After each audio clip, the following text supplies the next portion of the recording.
Saya dengar-dengar omset ratusan juta, bahkan keuntungan per bulan itu pernah mencapai 100 juta. Nah, bagaimana detailnya kita tanya lagi ke Mas Sidik ini. Loh, saya seminggu lebih dari dia. Tapi habis-habisan. Habis. Ya, bujang ya. bujang diskotik sana-sana tahu semua. Gitu. Oh, dunia malam Bugem juga itu pernah. tahu semua di mana Jakarta ada, saya tahu.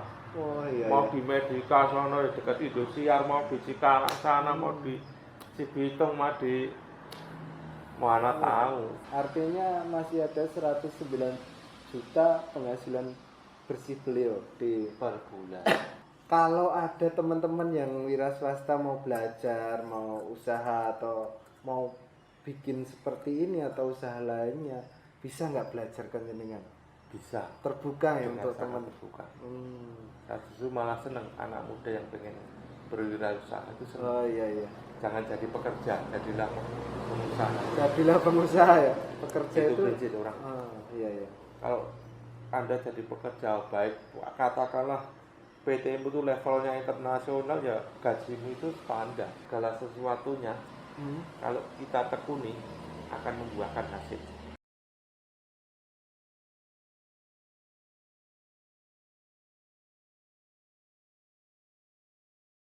Ya, assalamualaikum warahmatullahi wabarakatuh. Ketemu lagi dengan saya Rohmat Budi Utomo di channel saya, channel Inspirasi Usaha. Kali ini saya bertemu peternak sukses, ini peternak Poyo. Beliau ini orang hebat, sejarahnya panjang. Untuk lengkapnya kita langsung tanya-tanya aja. Selamat sore Mas Pak Sidik. Saya penasaran nih, di balik sukses ini kan pasti banyak perjalanan yang panjang. Perjalanan panjang. Bisa diceritakan nggak masa kecilnya Mbak Sidik ini? Lahirnya lahir di sini, di daerah mana? daerah Tegalrejo sini. Tegalrejo, Tegalrejo, Ngesrep, Kelurahan Ngesrep, Kecamatan Ngeplak, Boyolali. Boyolali ya, nggih. Maksudnya Boyolali. Terus sekolah di mana dulu? Sekolah ya sebelah sini MI, terus SMP ya masih di wilayah Ngesrep. Terus SMA-nya saya di Banyudono. Iya, lulus 88 saya SMA. SMA 88. 88 saya lulus SMA tahun 90 ke Jakarta.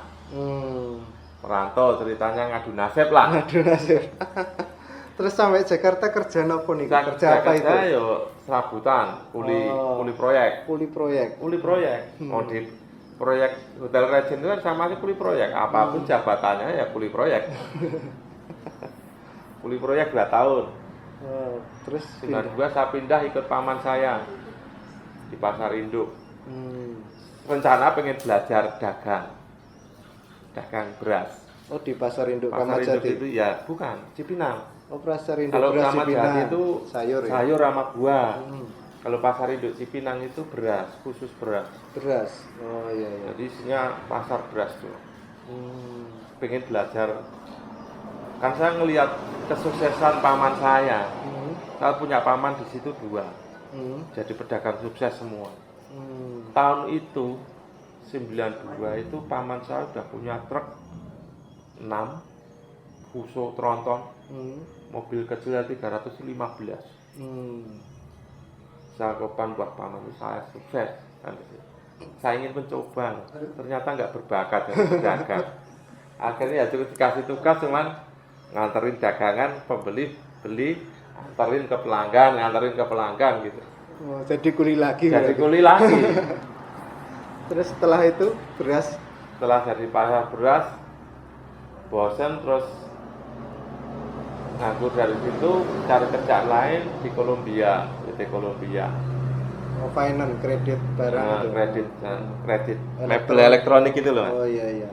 Habis itu setahun kena Krismon. 97 Krismon tutup. Kolombia. Cabang Bekasi tutup. Kan itu cabang-cabang. Dulu sempat buka di sana-sana terus cabang Bekasi tutup. 99 main di Bandara Pemulangan TKI. Duitnya banyak, tapi duit panas.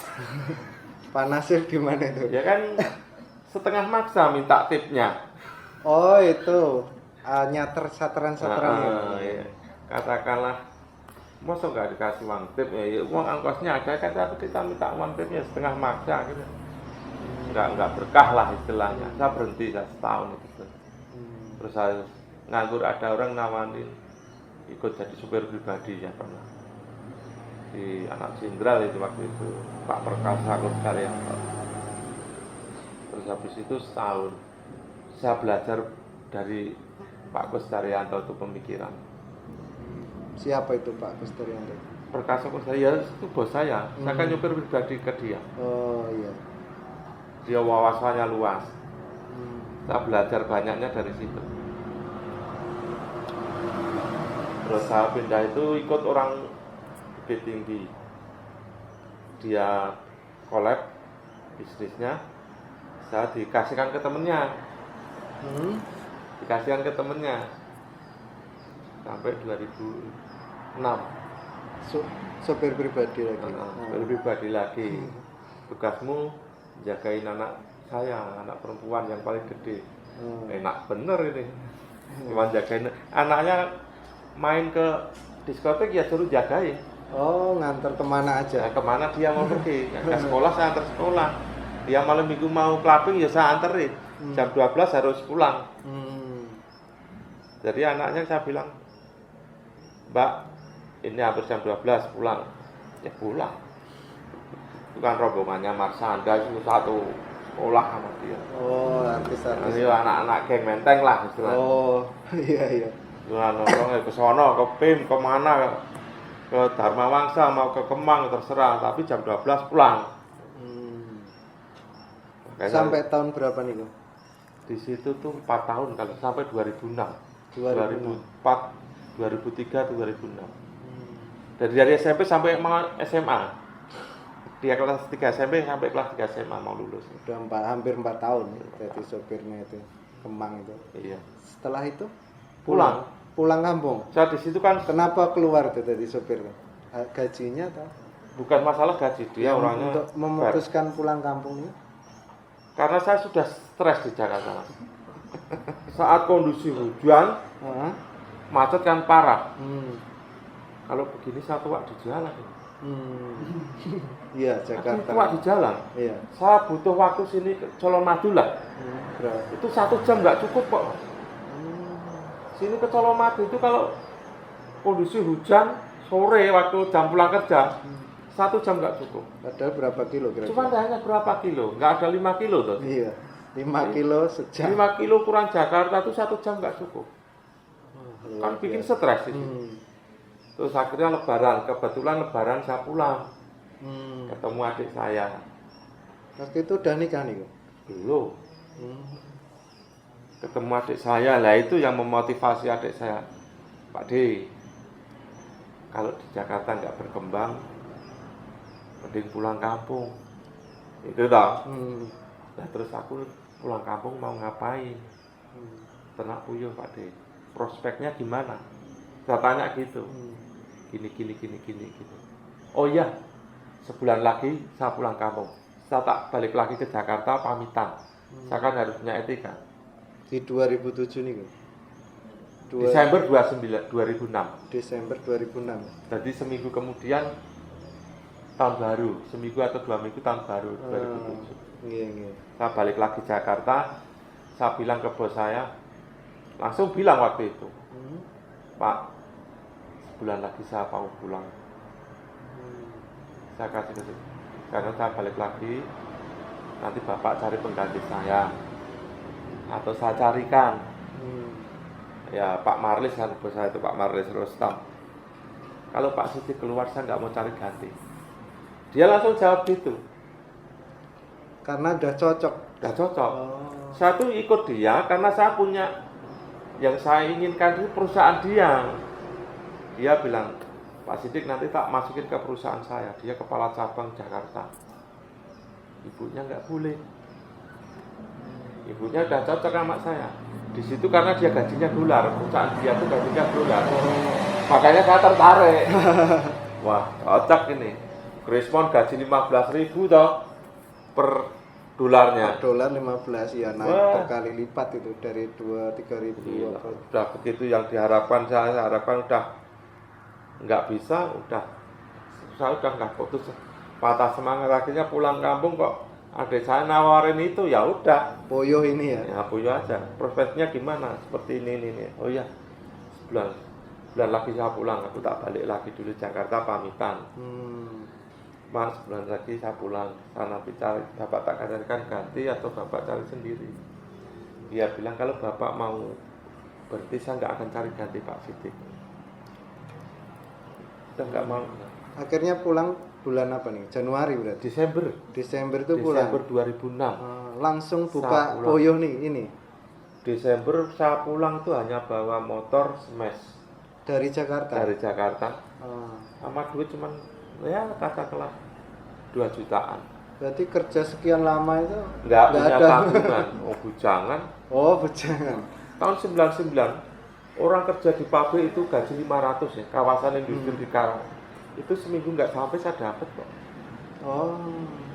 Saya seminggu itu nggak nyampe dapat 500 ribu. Jadi orang dikerja di pabrik itu sebulan, saya seminggu nggak aneh, itu duit apa? Saya nggak mau kerja di pabrik. Loh, saya seminggu lebih dari dia. Tapi habis-habisan. Habis. Ya, bujang ya. diskotik sana-sana tahu semua. Oh, dunia malam Bugem juga itu pernah. tahu semua di mana Jakarta ada, saya tahu. Iya. Mau di Medika sono dekat Indosiar, mau di Cikarang sana, mau di Cibitung, mau di mana tahu. Pengalaman Yo, ini saya banyak nganternya anak-anak muda, nongkrongnya di Mahakam, di PIM, di Dharma Wangsa, Pasir Putih, Kemang gitu kan. Tahu semua. Jadi cari duit gampang, buangnya gampang juga. Makanya nggak pulang tuh badan doang, bener-bener badan doang. Cuman berarti pulang cuman semes sama duit sekian iya, itu tadi. 2 juta. 2 juta. Itu semes buat modal Poyo itu awal? Belum. Semes masih saya pakai. Saya dimodali keluarga 5 juta, utang 5 juta. 5 juta saya belanjain kandang bekas 1 juta. Kandang bekas 1 juta, terus saya beliin bibitnya itu waktu itu harganya berapa. Terus sisanya buat beli pakan, itu masih kurang. Ikut pengepul, jadi nanti di drop pakan sama dia, terus saya kasih ke dia. Gitu. Iya. Utang pakan dulu. Utang pakan dulu. Nanti hasil telurnya saya kasih dia. Umur 6 bulan kena flu burung, jedes. Berapa ekor nih? 1000 ekor umur 6 bulan kena flu burung habis semua. Atau masih nyisa separuh?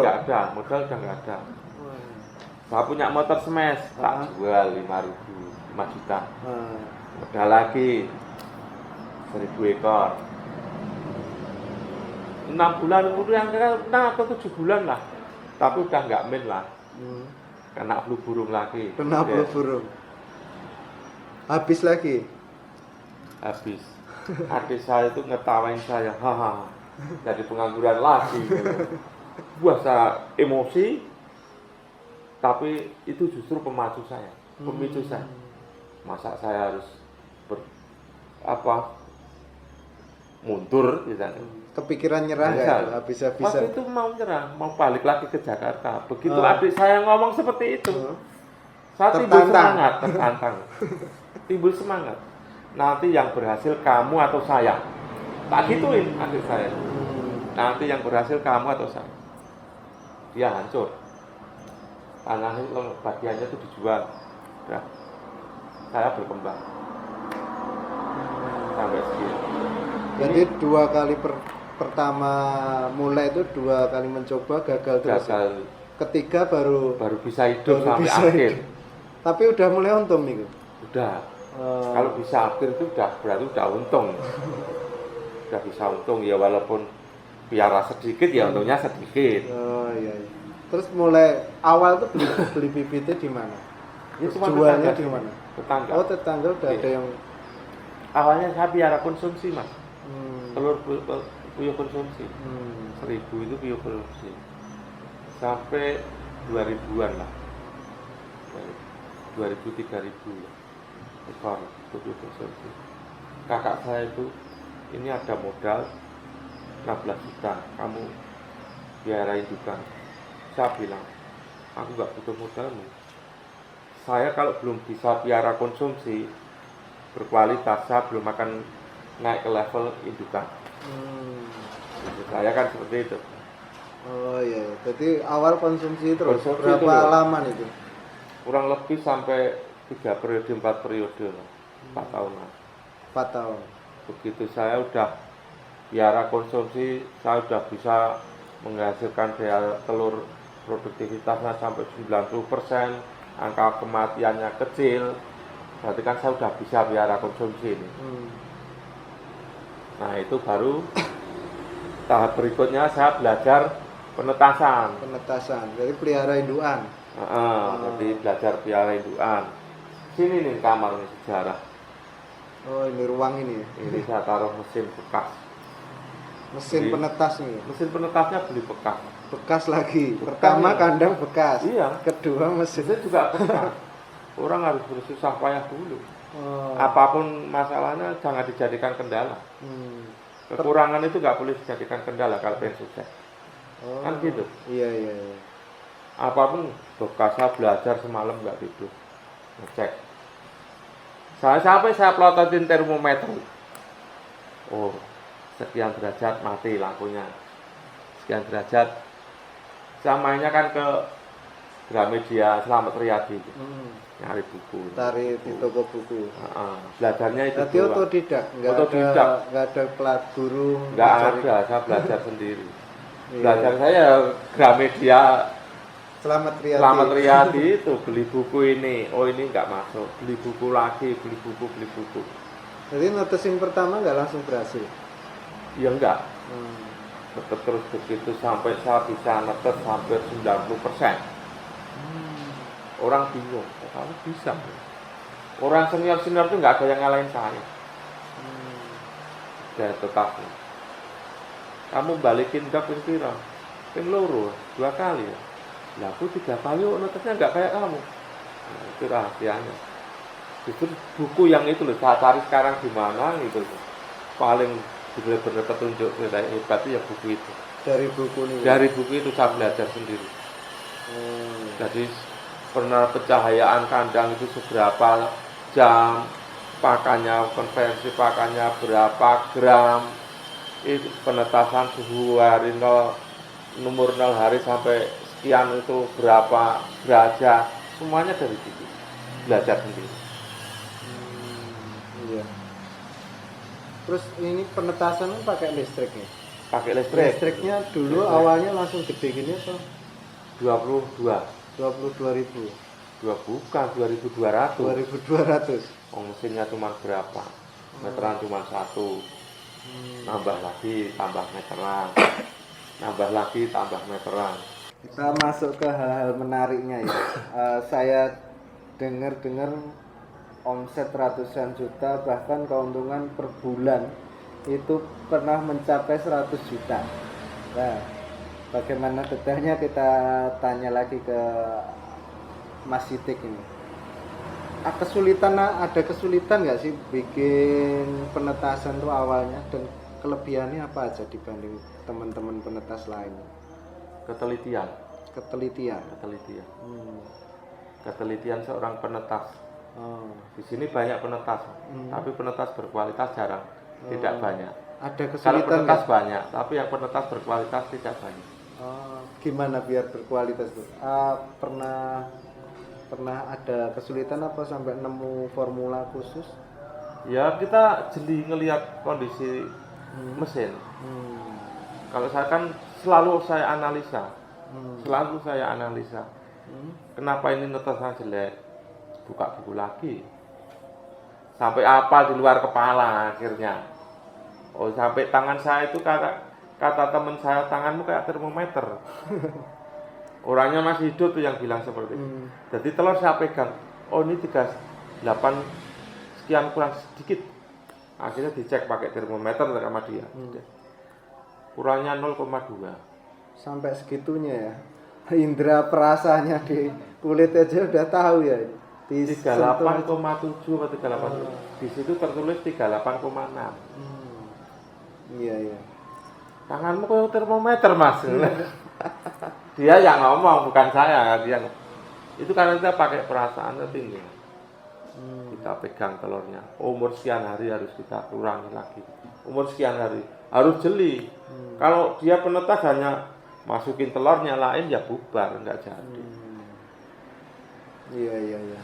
Terus sampai daya tetasnya sampai 90%. 90%. Rata-rata penetas itu berapa persennya? Rata-rata 60-65. 60-65. Nyampe 70 tuh bisa. Di sini bisa paling 70. Di atas 80 jarang.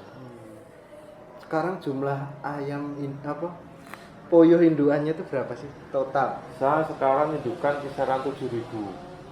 7.000. Yang 12.000 7.000 betina, kasih pejantan kurang lebih 1.300-an lah atau 1.350-an. Iya. Yang lainnya saya konsumsi. Yang lainnya saya konsumsi. Kapasitas kandang saya kan 12.000. 12.000. Berarti kan kisaran yang buat indukan itu 8,5, 8 kurang sedikit. 8.500 kurang sedikit.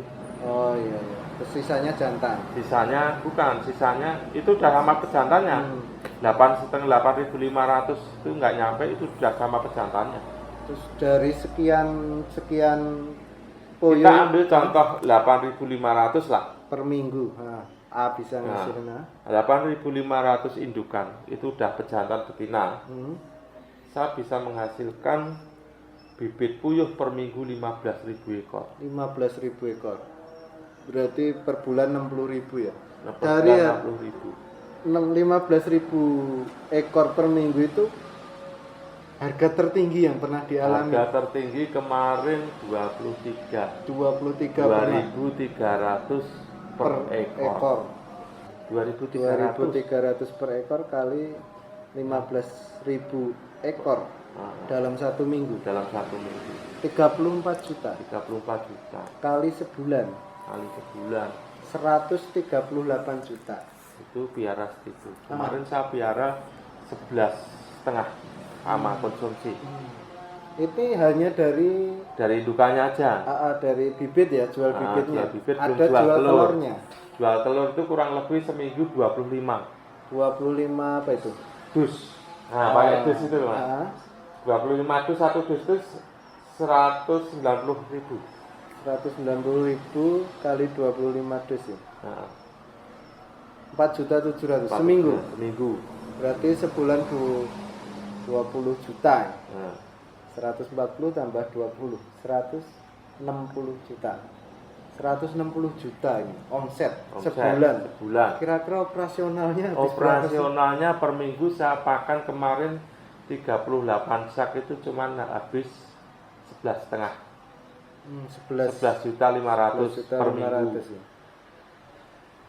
Terus selain pakan apa? Selain pakan ya biaya tenaga listrik.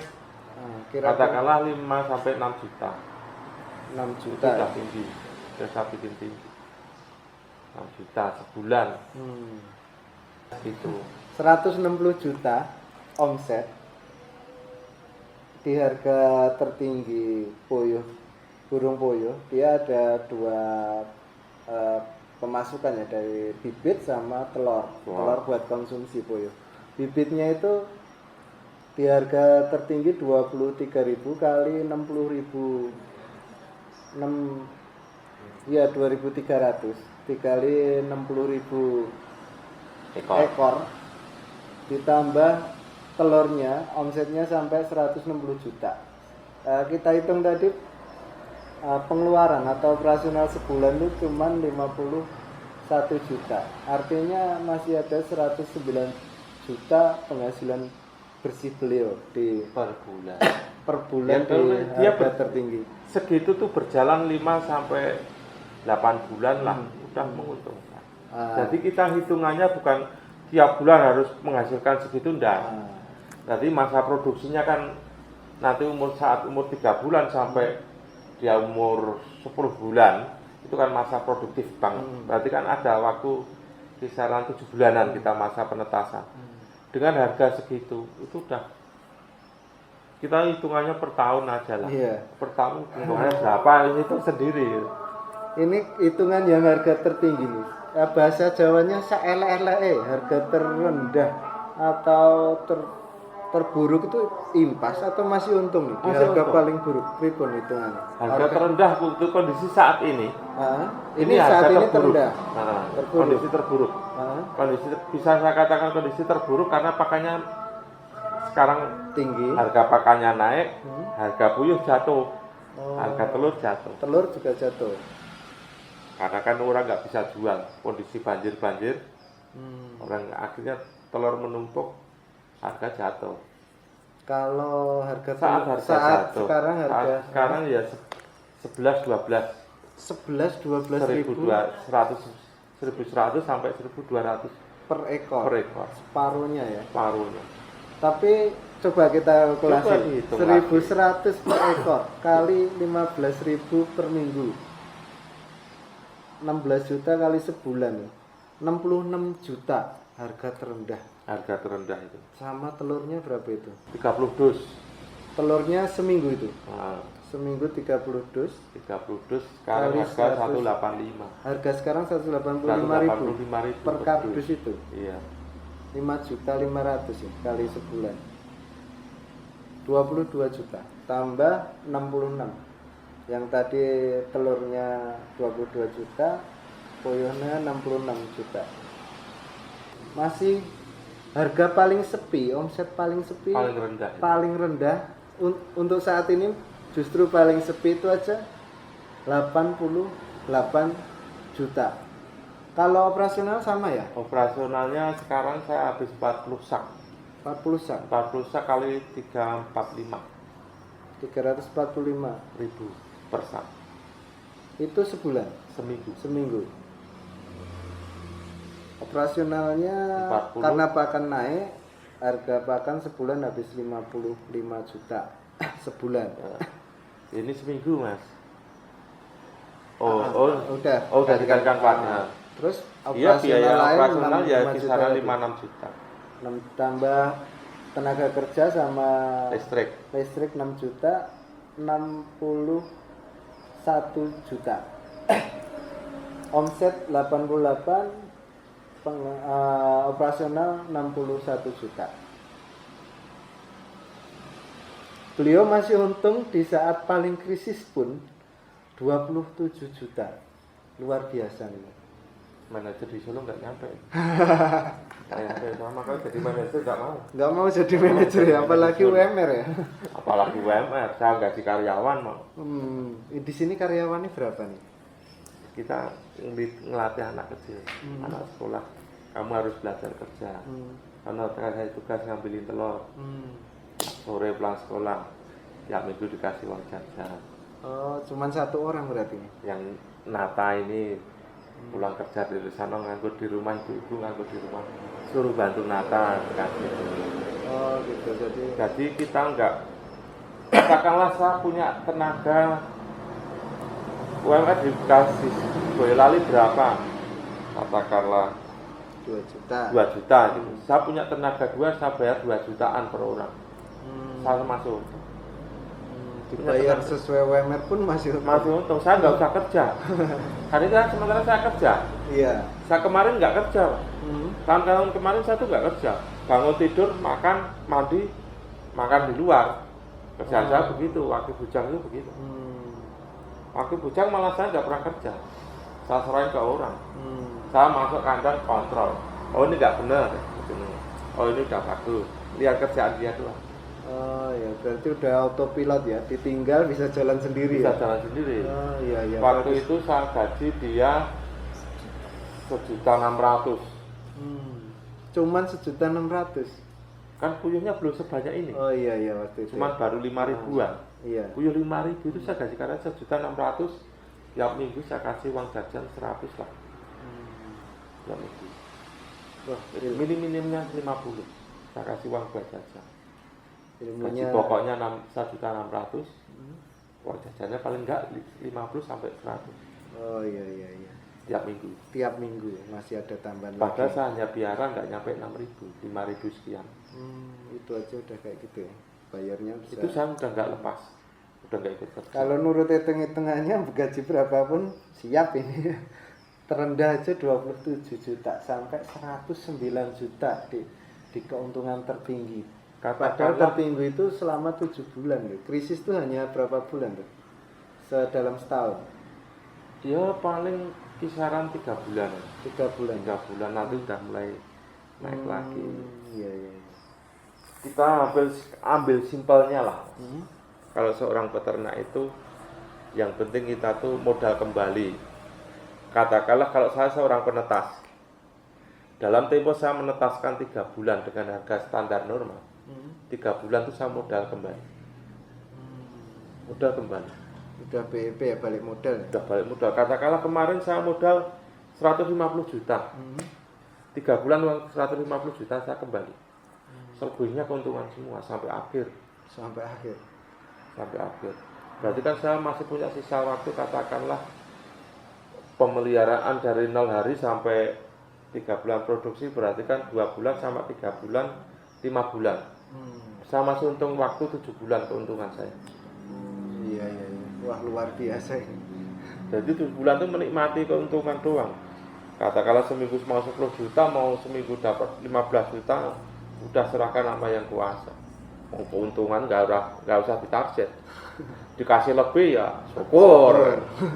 Tapi minim-minimnya segitu. Nah, minim-minimnya itu sekarang kita hidup di kampung dengan penghasilan per hari 1 juta, masa masih kurang? Udah di atas, Kan gitu toh. jauh dari lebih Ya, Bapak jauh bisa dari hitung. cukup. Kalau sehari seminggu saya penghasilan lebih dari 10 juta. Iya. Lebih sehari udah 1 juta sudah jelas. Ya, mau kerja apa lagi? Mau kerja apa lagi hidup di kampung ini? Oh, makan cuma 5.000 di warung nasi pecel 5.000. Oh iya. Kita bandingkan hidup di Jakarta dengan kondisi katakanlah di sana UMR 3,5 juta. Nggak mimpi saya hidup merantau. Nggak mimpi. Saya hidup di rumah aja cukup. Penghasilan hidup di desa, penghasilan kota itu yang saya cari.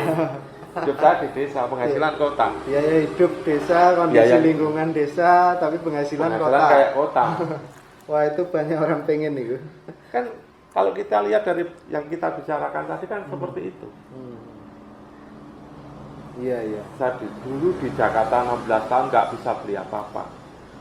Di kampung saya bisa beli apa-apa. Perbedaannya di situ. Saya bisa beli kandang, saya beli tanah, saya bisa beli motor. Berarti udah banyak investasinya ya. Setelah di kampung justru ya. Di Saya Jakarta investasi malah di kandang itu. Kemarin dalam kondisi saya kena penyakit, saya masih bisa upgrade kandang 40 juta. Kandang kita upgrade semua. Oh iya. Justru habis kena jebet, baru 1,5 bulan penetasan, kena penyakit jebet. Saya upgrade kandang malah. Kenapa saya harus upgrade kandang? Saya nggak mau terulang lagi seperti ini. Katakanlah kita bikin standar seminggu kita punya 10 juta. Kalau kita biarkan kan sayang. Kita nggak usah mulut-mulut. Seminggu kita punya penghasilan 10 juta. Kalau kena penyakit kayak kemarin kan rugi. Iya. Rugi karena hilang duit 10 juta itu. Kan gitu. Makanya saya harus upgrade kandang. Saya bikin close house. Saya modal lagi. Benahin kandang. Habis 40 juta. Enggak apa-apa. Duit saya itu setahun balik lagi. Contoh saya bikin mesin lemari, mesin ruangan ini Pak. Ini saya kemarin habis 50 juta. Dengan hitung-hitungan, kok modal segitu kok berani? Kenapa nggak berani? Mari saya kasih hitung-hitungan. Andai kan Anda tidak bikin mesin ruangan ini, dilihat dari lokasi kita nggak punya. Ini kalau saya mesin biasa butuh 70 tempat. Mesin manual itu lebih ribet kalau manual ya. Tempatnya nggak muat, nggak ada. Nah ini cuma 3,5 meter kali 3,5 cukup. Hemat tempat atau hemat biaya. Kalau mesin manual itu 70 unit, itu kita untuk kembalikan telur aja butuh waktu seharian penuh. Saya nggak keluar rumah berarti, kan gitu. Bolak-balik telur doang. Terus kalau pakai ini di upgrade ini? Dia otomatis Mau disetel berapa jam sekali dia balik sendiri. Oh, lebih Gitu. lebih praktis, simple ya. Tempat, Hmm. tenaga, ya, Mas. Biaya. 70 mesin manual, katakanlah saya hitung 40.000 aja, nggak usah tinggi-tinggi. Sekarang kalau harga per KWH-nya 1.500-an, berarti dia butuh biaya listrik kisaran 50.000 per unit mesin manual. Kalau 70 kita hitung berapa? 50.000 kali 70 berapa? 3,5 juta. Iya. 3.500.000. Sudah? Iya. Ini saya cukup 1 juta cukup. Oh, bisa. Mesin ruangan itu sebulan 1 juta cukup. Berarti lu hemat sekitar 2,5 juta ya, Mas? 2,5 juta listriknya. 2,5 juta per bulan. Kita hitung pemakaian 10 bulan. Berapa? 25 juta. 25 juta. Iya. Saya bikin mesin ini 50 juta. Artinya kita pakai mesin ini 2 tahun modal saya pulang. Iya, kalau yang manual tadi kan 3.500.000 sebulan. Daripada saya kasihkan ke PLN kan Kali setahun udah 40 juta lebih, hampir 50 juta. 10 bulan sekali Pak. Selama periode 10 Iya. bulan. Berarti kan 25 juta. 2 tahun, 2 periode. Udah bisa buat beli ini. Oh iya ya. Belum kenaikan daya tetas. Lebih banyak. Saya netes mesin manual katakanlah 70%, 75%. Ini di atas 80%. Katakanlah 5% dari 70.000 butir. Itu berapa itu? ya 5 kali 7, 3,5 ya. Nah, 5.000-an. Iya. Kali harga itu. Iya, bisa. Katakanlah kali harga 1.100 atau 1.200. Berarti kan per bulan saya untung berapa? Iya. Pernah. Sama kan, kamu berapa? Berarti investasi, kelihatannya investasi di depan banyak ya. Iya. Tapi kalau dihitung-hitung justru lebih hemat itu pakai alat. Kan orang kan bingung, kamu kok terlalu berani bikin mesin biaya segitu tingginya. Sini tak kasih tahu cara belajar, cara nyari duit. Sini tak kasih tahu. Sini tak kasih tahu. Dengan saya mesin seperti ini, saya emang modalnya 50 juta awal. Cuman ruangan nggak bikin lah, karena ada kamar saya bikin gitu aja. Bikin panel listriknya dan sebagainya, rangka-rangka itu katakanlah 50 juta nggak nyampe kemarin. Saya dengan hemat listrik aja katakanlah sebulan 2 juta hemat listrik. Kenaikan daya tetas katakanlah per sekali nurunkan 1.000 atau 1.500 ekor per minggu. 1.500 ekor per minggu kali 1.200 saja saya bikin harga rendah. Cuman udah berat 10 juta. Iya. Itu kalau diuangkan Ya. untuk buat bayar ini kurang, bisa banyak. Setahun udah bisa. Yang terakhir nih Ki, kalau ada teman-teman yang wira swasta mau belajar, mau usaha atau mau bikin seperti ini atau usaha lainnya, bisa nggak belajar ke jenengan? Bisa. Terbuka ya Dengan untuk sangat teman. terbuka. Saya justru malah senang anak muda yang pengen berwirausaha itu senang. Oh iya iya. Jangan jadi pekerja, jadilah pengusaha. Jadilah pengusaha ya. Pekerja Itu itu. prinsip orang. Iya iya. Kalau Anda jadi pekerja baik, katakanlah PT itu levelnya internasional, ya gajimu itu standar. Gitu-gitu aja. Ya? Iya, standar gajinya sih. Tapi kalau Anda pengusaha, tidak terbatas kemungkinan untuk lebih banyak itu terbuka lebar. Oh iya. Kalau mau belajar nih, Ki, alamatnya di mana? Alamatnya RT 3 RW 5. RT iya. RT 3 RW 5. Ngesrep, Desa Tegarrejo, Kelurahan Ngesrep, Ngemplak, Boyolali. Oh ya, Kecamatan Ngemplak, Kabupaten Boyolali ya. Iya. Jawa Beliau Mas Sidik ini sangat terbuka untuk teman-teman yang mau belajar. Justru saya malah senang Malah anak muda senang. berwirausaha itu senang. Oh iya. Anda jangan berpikir kamu kerja di pabrik UMR, kamu mau 20 tahun ya UMR. UMR itu naiknya ya paling 200, 300 per tahun. Iya iya. Tua di pabrik. begitu keluar pensiun pabrik bingung mau usaha juga nggak Mau punya apa pengalaman. kan gitu. Oh, terus terakhir nih kata-kata motivasi terakhir untuk teman-teman nih yang mau usaha itu apa kira-kira? Segala sesuatunya kalau kita tekuni akan membuahkan hasil. Apapun itu kita tekuni membuahkan hasil. Iya, terima kasih banyak nih Mas Sigit waktunya, karena kesibukannya bisa meluangkan waktu di channel saya. Semoga ke depan banyak orang-orang yang terinspirasi dari Mas Sigit ini dan Mas Sidik. Dan di lain waktu kita akan ketemu lagi. Terima kasih banyak Mas. Assalamualaikum. Waalaikumsalam.